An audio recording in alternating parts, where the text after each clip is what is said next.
Ah oui, Père, on est tellement reconnaissant de Christ et ce qu'il a fait à la croix pour nous, que tu l'as envoyé par amour pour nous.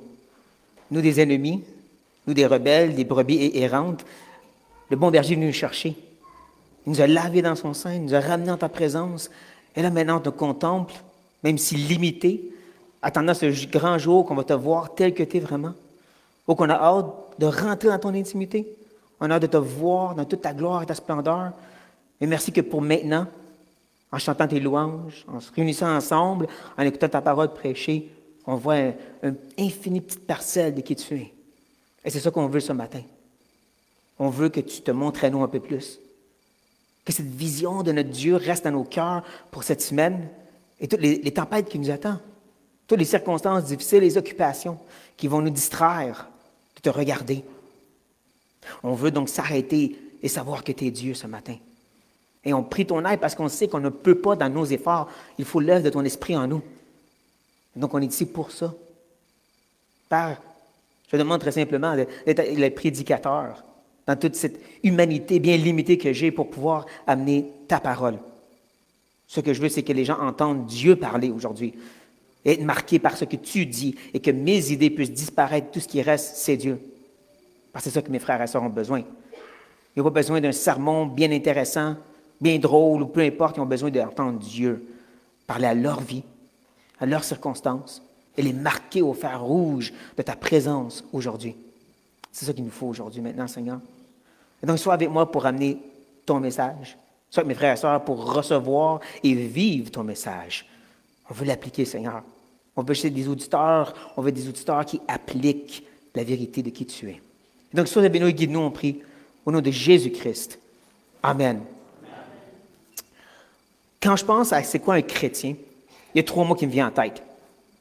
L'Église, la Bible, la prière. Un chrétien, c'est un qui s'implique, qui va et qui s'investit dans une église. Un chrétien, c'est un qui lit, étudie et médite la parole. Un chrétien, c'est un qui parle à Dieu, que ce soit par des louanges ou une exhortation, il prie. Et quand on parle du sujet de la prière, je sens qu'il y a beaucoup de gens qui ont beaucoup à dire sur qu'est-ce qu'est la prière. Moi, j'aime mieux voir ce que la Bible a à dire. Et drôlement, la Bible ne donne pas un livre d'instructions. Voici les 4 façons de prier. Mais il nous donne des exemples de prière. Pensez au livre de Psaumes. Le psaume, c'est littéralement des prières écrites, forme poétique pour nous. Ou pensez au 3-9. Daniel, Esdras, et Néhémie chapitre 9, où est-ce que ces hommes de Dieu prient. Leur modèle de prière est extraordinaire. Il vaut la peine de le lire et de méditer comment eux s'approchent de Dieu.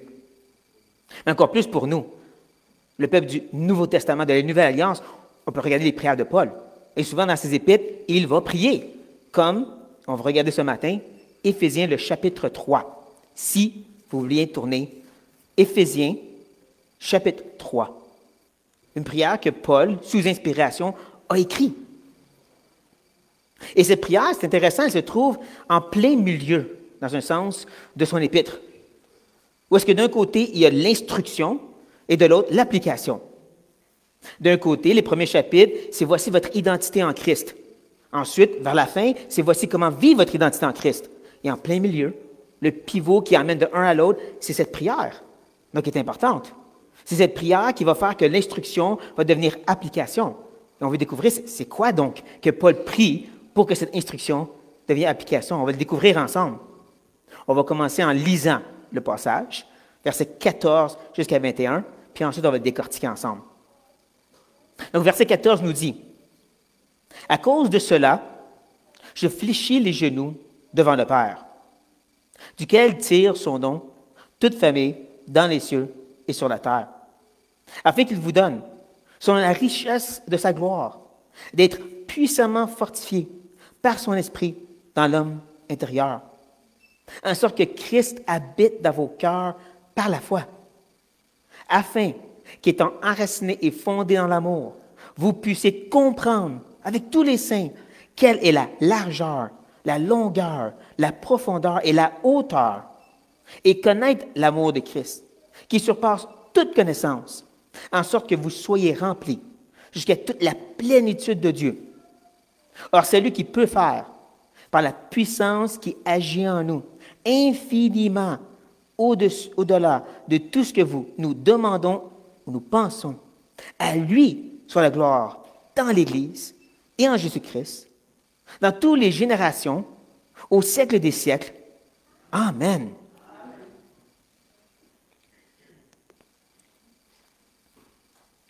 Vous avez peut-être réalisé que la prière en soi commence seulement au verset 16. Que 14 et 15, c'est plus comme une introduction pour la prière, un prélude, si vous voulez. Ou est-ce que Paul fait juste expliquer qu'est-ce qui l'a amené en prière? Mais cette explication est grandement importante. Justement, verset 14, il va dire « À cause de cela, je fléchis le genou ». Comprenant que de fléchir le genou, c'est dire « je prie ». La raison pourquoi Paul prie devrait nous parler parce qu'on a toutes nos raisons de prier. Hein? Toutes les raisons pourquoi nous, on fléchit le genou devant Dieu. Les épreuves, les difficultés, la souffrance de nos frères et sœurs. Quelle est la raison qui amène Paul à genoux? Mais en disant « à cause de cela », il fait référence à ce qui est venu avant, le chapitre 3.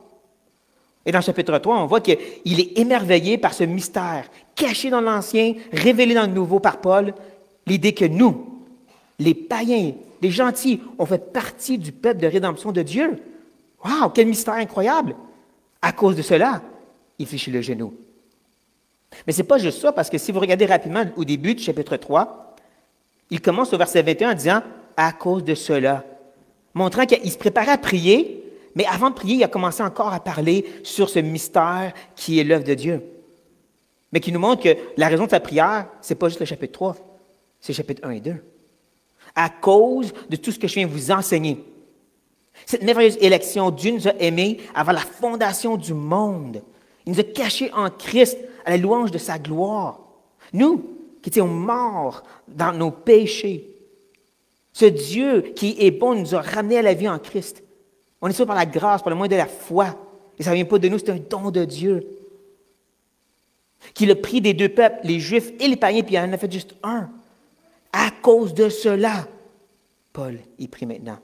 En d'autres mots, c'est l'Évangile. C'est cette grande œuvre de Dieu qui amène Paul à genoux. Et comme je dis, ça en dit beaucoup parce que peu importe la raison qui nous amène ultimement en prière, ça devrait être toujours mélangé à l'Évangile. La réalité de ce que Dieu a fait. Pourquoi je prie? Parce que l'Esprit m'amène en prière. Pourquoi je prie? Parce que Christ a rendu possible que je puisse m'approcher du trône de grâce. Pourquoi je prie? Parce que le Père m'invite à la prière. À cause de cela, nous fléchissons aussi le genou comme Paul. Et ensuite, avant même de rentrer dans le sujet de prière, comme je dis, le verset 16, il va continuer étant centré sur la personne de Dieu. Vous voyez au verset 15, hein, duquel. C'est qui le duquel ici? C'est le Père qui vient nous présenter au verset 14. Le Père duquel tire son nom toute famille. De tirer le nom, c'est vraiment l'idée de nommer. C'est l'idée d'autorité. Un peu comme Adam a nommé tous les animaux parce qu'il avait autorité sur eux. Un peu comme des parents nomment les enfants parce que c'est eux qui ont l'autorité sur eux. Il parle de l'autorité, la souverain règne de Dieu. Là, il dit sur toute famille. À quoi il fait référence? Eh bien, beaucoup d'idées se promènent honnêtement entre les commentaires, mais à la base, il semblerait qu'il parle de l'Église ici. Cette famille de Christ. Autant ceux qui sont dans les cieux, qui nous attend, qu'on appelle des fois l'Église triomphante, les morts déjà en attente, et ceux sur la terre, nous maintenant, ou comme ici l'Église d'Éphèse, qui fait parler de cette autorité que Dieu le Père a sur l'Église. Encore, avant de commencer en prière, il veut que nos regards soient sur lui, ce Dieu-là vers lequel on va se lever, qu'on va venir en prière pour invoquer. M. Timothy Keller a écrit un livre vraiment intéressant sur la prière. Et dans ce livre, il mentionne qu'on a tendance, quand on commence nos prières, à louer Dieu, qui est très bon. Puis ensuite, on termine avec la requête. Voici ce que j'ai besoin, point, amen, je m'en vais. Mais dit à la place, on devrait terminer avec une doxologie, une adoration envers Dieu. On devrait terminer en se rappelant qui j'ai prié présentement. Comme ça, à la fin, tu n'es pas centré sur ce qui va mal dans ta vie, tu es centré sur la personne de Dieu. Et là, tu te relèves libéré de ce fardeau, parce que ce n'est plus lui qui est important, ce que tu vis, ce qui est difficile, c'est Dieu à la place. Et voici qu'il n'a pas fait la même chose maintenant. Il commence en disant, lui qui règne sur toute l'Église, c'est lui que j'invoque. Un bon rappel pour nous. Là, il commence la requête de verset 16, afin qu'il vous donne Prenez note de ça. L'idée de donner, c'est un don. C'est immérité, c'est la grâce. C'est pas « tu as fait assez, donc Dieu va te répondre ». C'est pas de prier assez intensément, là, Dieu te doit quelque chose. Dieu va donner, parce qu'il est bon, parce qu'il est un Dieu de grâce et miséricorde, afin qu'il vous donne librement. N'est-ce pas beau de se rappeler de ceci? Et c'est drôle parce qu'encore ici, avant de continuer ce qu'il veut demander à Dieu, qu'il vous donne quoi, Paul? Il revient sur la personne de Dieu, selon la richesse de sa gloire. Encore, c'est comme, il est en train de mentionner quelque chose, puis il dit, hey, regardez Dieu une seconde. C'est incroyable, n'est-ce pas? Il veut que nos regards restent sur ce Dieu-là. Quand il parle de la gloire de Dieu, on devrait penser à Dieu dans toute sa totalité, dans tous ses attributs, si vous voulez. Autant sa bonté que sa sagesse, sa sainteté comme son amour, son omniprésence comme son omnipotence. La totalité de Dieu, c'est la gloire de Dieu, c'est qu'est-ce qu'il fait en sorte qu'il est ici glorieux et merveilleux. Et quand il parle de donc la richesse de cette gloire, il parle d'une richesse infinie, bien sûr, parce que Dieu est infini en soi. Donc, n'est-ce pas beau qu'il commence en disant « Dieu vous donne », puis ensuite il revient sur comment Dieu est infiniment extraordinaire. Et selon cette infinitude extraordinaire-là, qu'il agisse selon sa personne. Cette personne glorieuse, bon, amour, puissante. Et là, il continue sa demande. Qu'il vous donne, donc vous, les Éphésiens, nous ici ce matin, d'être puissamment fortifiés. Vous voyez comme moi, c'est des synonymes. Puissance, force, c'est deux mots qui font la même chose. Souvent, la Bible fait ça. Elle accumule des mots similaires. Elle met des synonymes ensemble pour dire ça, c'est vraiment, vraiment, vraiment important. On comprend qu'ici, l'idée, c'est tout centré sur cette puissance, sur cette force qui est par son esprit, qui est bien sûr Dieu. Donc, on parle de la puissance de Dieu ici.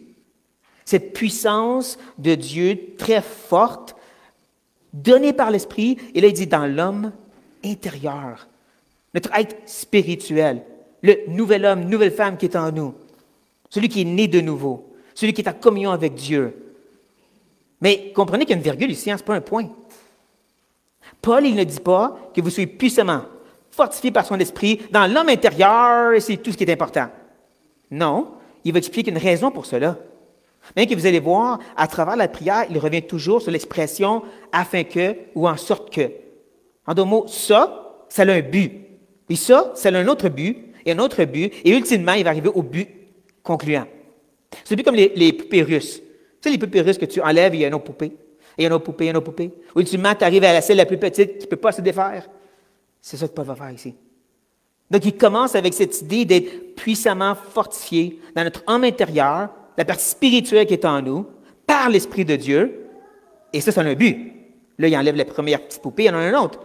En sorte que, voici le prochain but, Christ habite dans vos cœurs.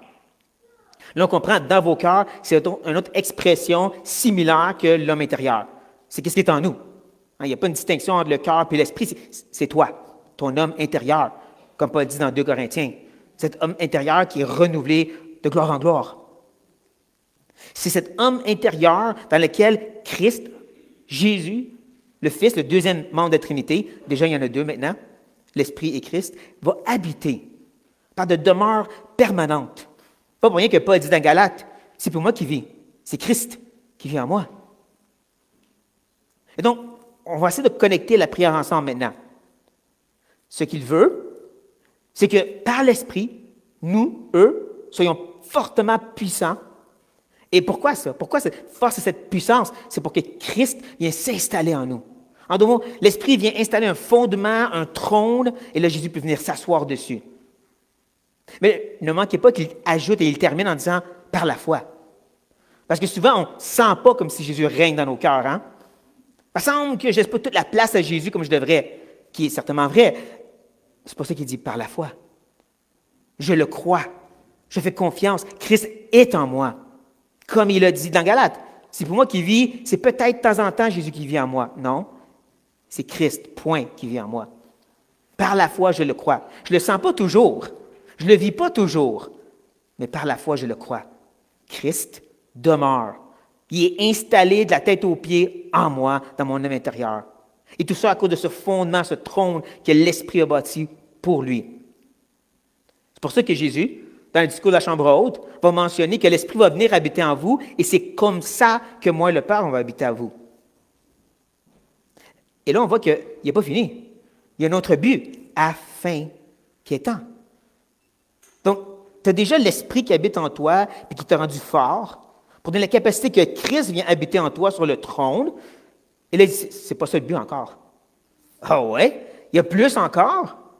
Afin qu'étant enraciné et fondé dans l'amour, virgule, on n'est pas encore rendu au but en passant. Hein? Je ne sais pas si vous réalisez, l'action principale n'est pas là. C'est verset 18, mais on n'est pas rendu encore.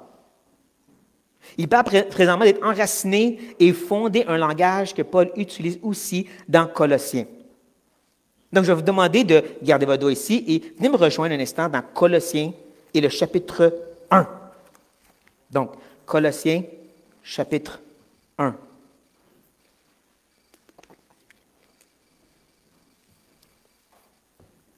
C'est bon de comprendre que Colossiens est des fois appelé la petite sœur d'Éphésiens.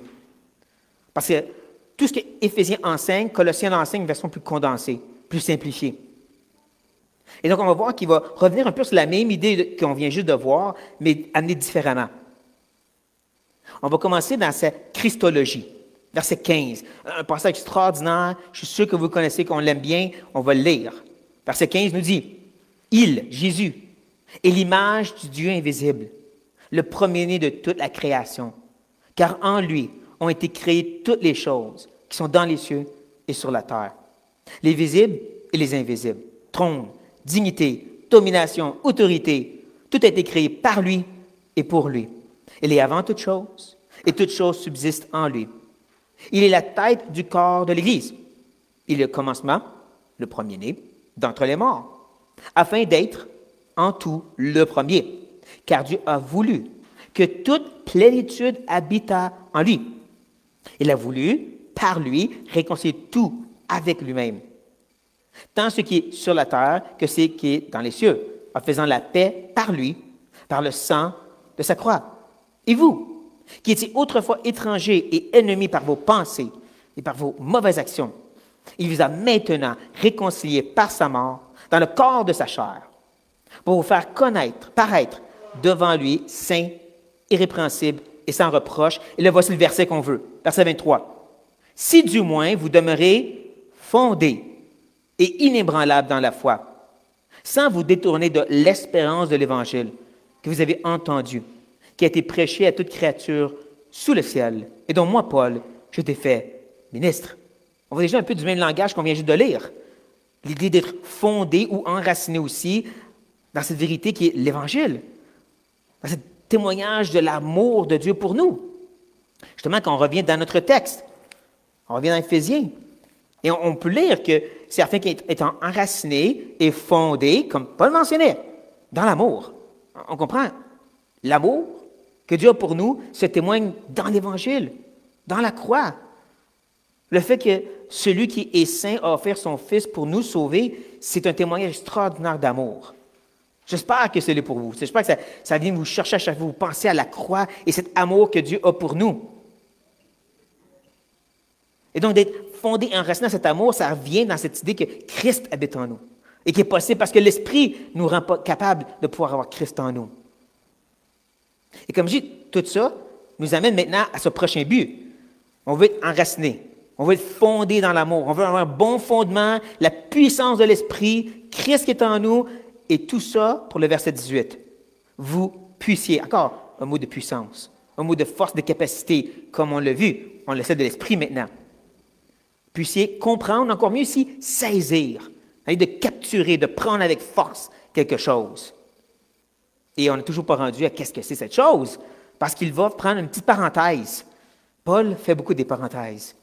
Il va dire « avec tous les saints ». Cette parenthèse est très importante, parce qu'il nous rappelle que ce n'est pas juste moi toute seule avec Dieu. Ce n'est pas comme les moines d'autrefois qui pensaient qu'en étant seuls à quelque part dans une caverne, ils vont vraiment connaître Dieu.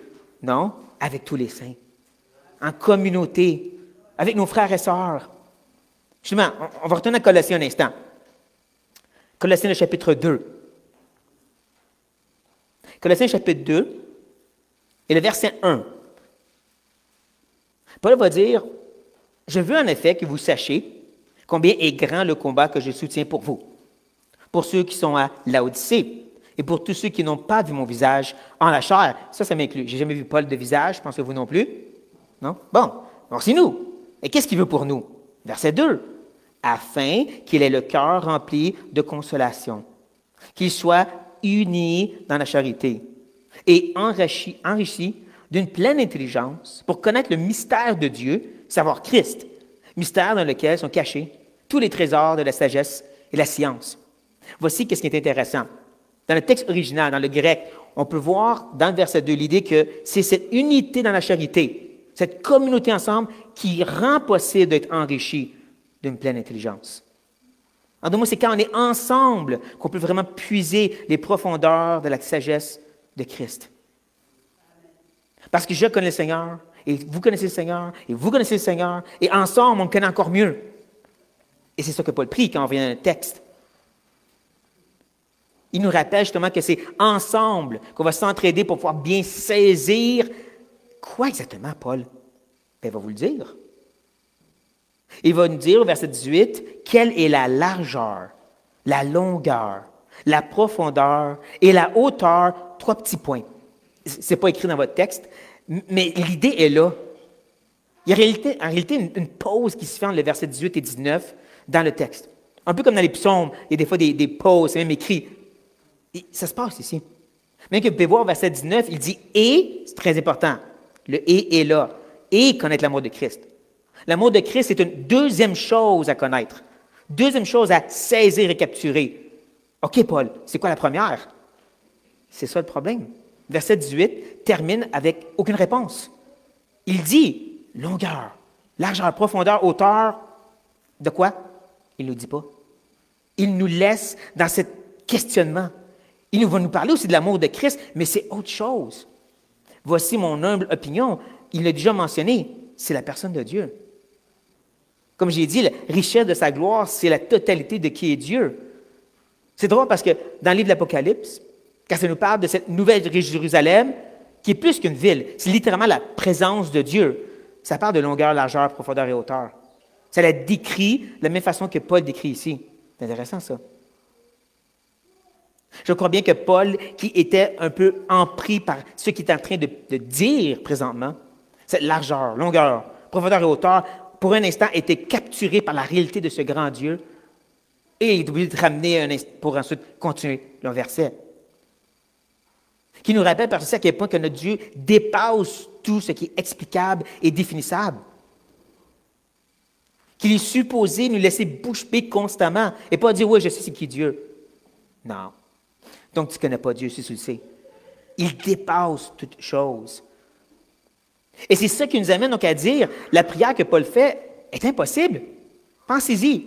Moi, petit être humain que je suis, pouvoir saisir, capturer l'infinie grandeur de Dieu, il va m'écraser. J'espère que vous vous sentez comme ça, par la prière que Paul fait, demandant qu'on puisse saisir la largeur, la longueur, la profondeur, la hauteur de l'infinitude de Dieu. Quoi? Gardez ça en note. Gardez cette idée, ce que Paul demande est impossible. Et mettez dans votre poche pour tantôt. Parce qu'on va regarder la deuxième chose que Paul veut demander. Mais avant une gorgée d'eau.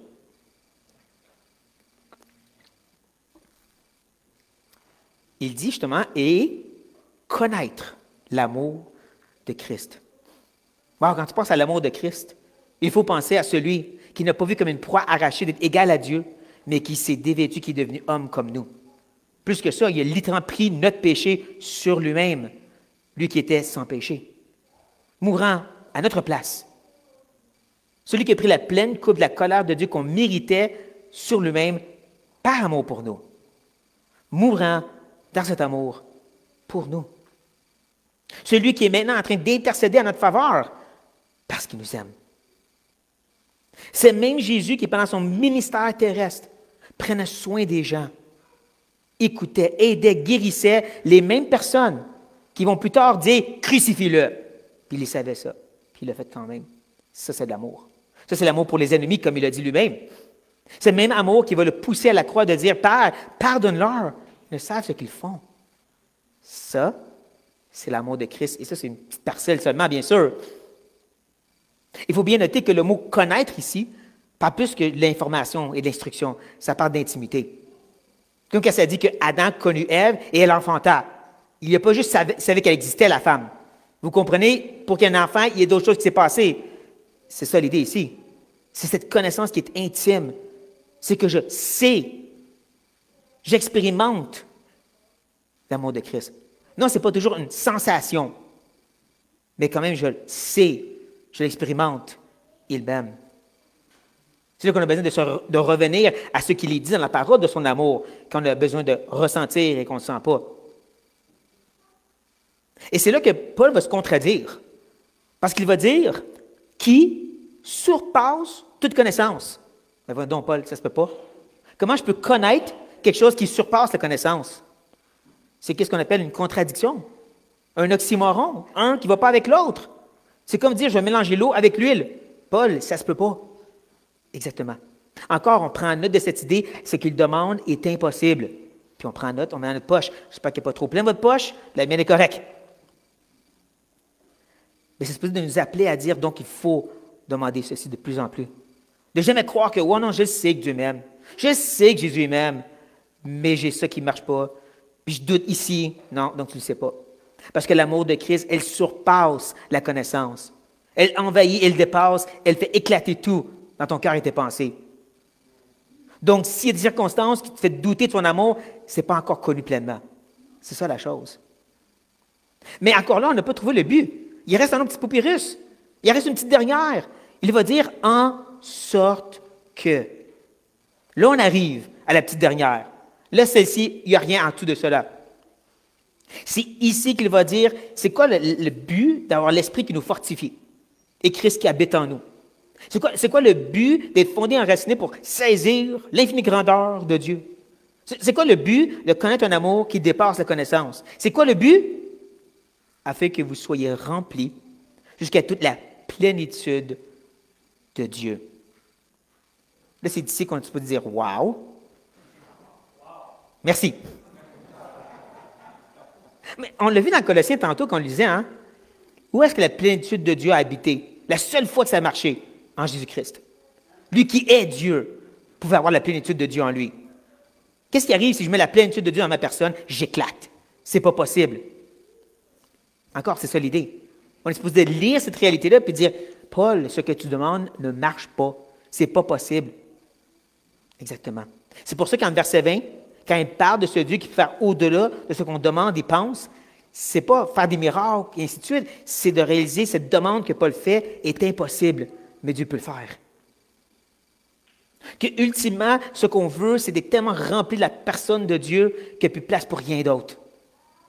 Pas nos inquiétudes, pas nos désirs, pas nos attentes, juste Dieu. Or, verset 20, à celui qui peut faire. C'est qui le celui ici? Je pense que vous le savez, hein? C'est Dieu. Le Père, le Fils, le Saint-Esprit, il nous a tous montré ça. Il revient encore à la personne de Dieu et sa puissance à lui. Encore un mot puissance, hein? Qui peut faire. Qui peut faire infiniment, au-delà de ce que nous demandons, comme la prière de Paul, et pensons, comment est-ce que ça se pourrait, ça aussi? Comme je n'aurais pas dit, je vais éclater si ça l'arrive. Paul dit, inquiète pas, tu ne vas pas éclater. Ça va être au-dessus de ce que tu peux t'imaginer. Et ne manquez pas, il y a une petite parenthèse, hein, il y a un petit quelque chose entre virgules, par la puissance, encore un mot de puissance, qui agit en nous. Le mot agir, ici, le verbe, est dans un temps présent et continuel. En deux mots, c'est déjà en train d'arriver et ça va continuer. Ce que Paul demande ici, c'est pas « j'espère que ça va arriver, mais ce n'est pas le cas dans l'église d'Éphèse. Ils font dur eux autres. » Non, non, non, non. C'est l'idée que c'est déjà en train d'arriver et qu'il veut que ça continue. Comme pour nous tous. C'est déjà le cas. Dans chacun de nos cœurs, ce Dieu est déjà en train de prendre toute la place et il va continuer. C'est ça que Paul demande. Il est en train justement de revenir à l'œuvre que Dieu fait par sa connaissance. Et c'est là qu'on arrive à comprendre c'est quoi le but de cette prière. Qu'est-ce que Paul demande pour que l'instruction devienne l'application? Mais il demande que cette réalité de qui est Dieu va tellement les envahir qu'ils vont vivre comme Dieu. Comme Pierre dit dans 2 Pierre. Je ne vais pas vous faire tourner. Mais je vais vous encourager un jour d'aller voir 2 Pierre chapitre 1. Et lisez comment Pierre va dire qu'on participe à la nature divine. Et à cause de cela, à cause de la vérité de Christ qui habite en nous, on devrait mettre tous les efforts pour ajouter notre foi à la vertu. Et la vertu, la sagesse, et ainsi de suite, ainsi de suite. À cause de la vérité de Dieu qui habite en nous, on doit vivre d'une certaine façon, comme Paul prie ici. Il demande que les vérités qu'il leur a partagées puissent tellement les envahir que c'est ça qui va les amener à vivre différemment. Et bien sûr, c'est Dieu qui va le faire. Donc, verset 21, à lui soit la gloire dans l'Église et en Jésus-Christ, dans toutes les générations, au siècle des siècles. Amen. Oui. Ne manquez pas, hein, dans l'Église, dans toutes les générations, ça nous ramène à ce qu'on a vu au verset 15. Il ferme la boucle. Verset 15, où est-ce qu'il nous a parlé de toute famille dans les cieux et sur la terre? Comme j'ai cherché à exposer, ce serait ici l'Église. L'Église des siècles passés, des générations d'avant qui sont déjà en train de nous attendre, et ceux présents, nous, maintenant, ceux sur la terre.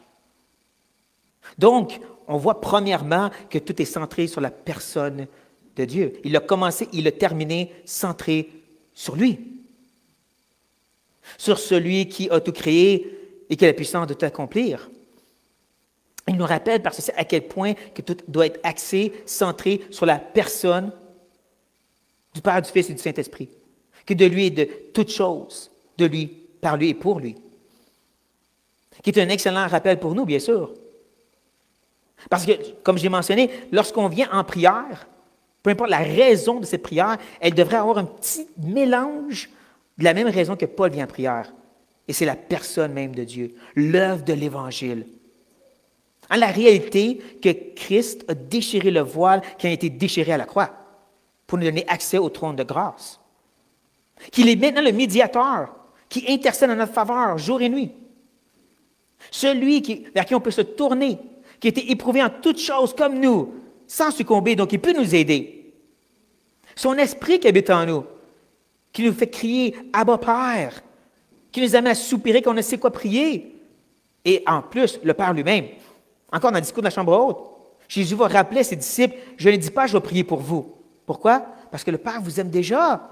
Il n'y a pas besoin que je le convainque d'agir en votre faveur. Il veut votre plus grand bien. Donc encore le Père, le Fils, le Saint-Esprit est la raison qui nous amène en prière.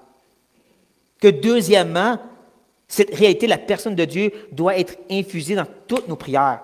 Peu importe ce qu'on veut demander, peu importe ce qui est important pour nous, il doit toujours avoir ce mélange de la personne de Dieu et de vouloir être envahi de sa personne. Comme Paul le demande ici. Hein? Oui, je veux avoir la puissance de l'Esprit en moi. Oui, je veux que Christ demeure sur mon cœur. Mais je veux que ceci me permette de pouvoir saisir ton infinie grandeur, ô Dieu. Me permettre de connaître l'amour de Christ qui surpasse la connaissance. Je veux être rempli de ta plénitude pour que j'éclate de la réalité de qui tu es. Que ma tête aux pieds soit dominée par ta personne même. Nous voulons être comme les amis de Daniel, qui devant Nebuchadnezzar ont tout simplement dit, on ne va pas se soumettre devant toi. Ils ont rentré dans la fournaise ardente et ils n'ont pas été brûlés par la circonstance. Même au contraire, Christ était avec eux et les liens ont été défaits. On ne parle pas de miracle ici, on parle de la réalité Dieu avec nous, qui veut dire peu importe les circonstances, il y a cette paix, cette joie qui est bien sûr le fruit de l'Esprit. On ne veut pas être comme les disciples de Jésus, dans le bateau, avec la tempête, qui ont commencé à s'inquiéter, qui se sont tournés vers leur maître, puis ont dit, ne t'inquiète pas de nous, on va mourir, doutant de son amour. Ce même Jésus, qui juste avant, de l'autre côté, avait aidé des gens, guéri des gens, ils ont vu tout ça, puis ils ont douté à cause de la tempête, parce qu'ils n'ont pas vu qui il était vraiment. On a besoin d'être envahi de cette façon. Parce que j'ose le dire, que de plus en plus dans le monde chrétien moderne, on a un Dieu de poche. Un Dieu qui est avec nous, qui veut nous aider le mieux qu'il peut, mais il ne peut pas vraiment toujours. Puis il sent mal pour ça. Ce Dieu qu'on a dans notre présence, puis on le sent qu'on a besoin, on prie un petit peu, puis on le met dans notre poche pour faire notre vie. Non pas celui qui envahit tout.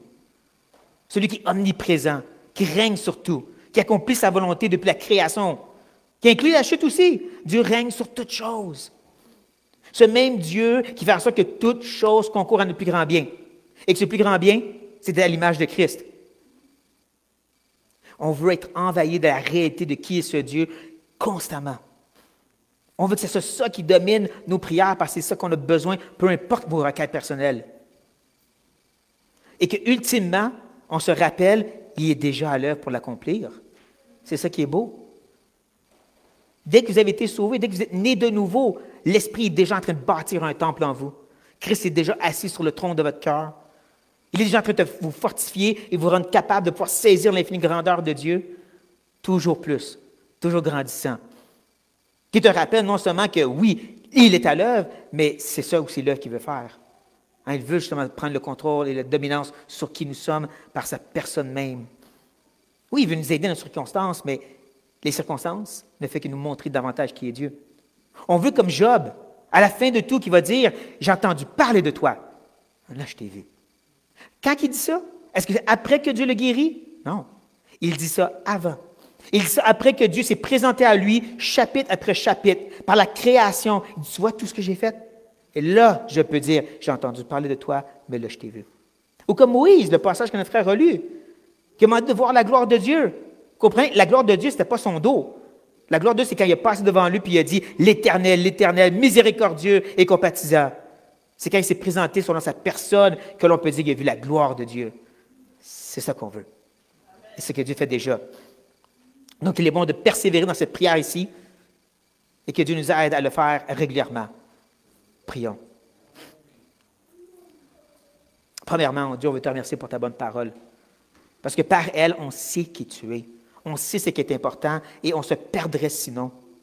Trop facilement, Seigneur, par les vagues de la réalité, on se perdrait à droite et à gauche.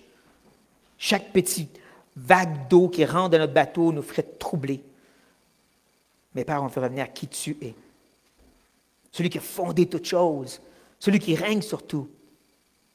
On veut se rappeler que tu es notre Dieu, notre Père qui est dans les cieux, que tu vas venir nous chercher, tu nous as fait une place, on va être avec toi pour toujours. On veut se rappeler que ton esprit est en nous, que Christ demeure en nous, et que ce qu'on a besoin par-dessus toute autre chose, c'est de te connaître. Donc on prie comme Paul.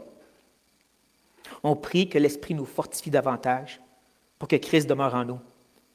On prie que par cette vérité, on soit enraciné et fondé dans cet amour, pour donner la force et la capacité de pouvoir saisir ton longueur, ta largeur, ta profondeur et juste la totalité de qui tu es. On veut connaître l'amour de Christ qui surpasse toute connaissance. On veut être rempli de ta plénitude et tellement envahi de qui tu es que les autres circonstances sont secondaires, oh Dieu. Je ne sais pas qu'est-ce que mes frères et sœurs y vivent présentement, ceux qui écoutent au loin ou au proche, mais je sais une chose, ce qu'on a besoin, c'est toi et de te connaître vraiment.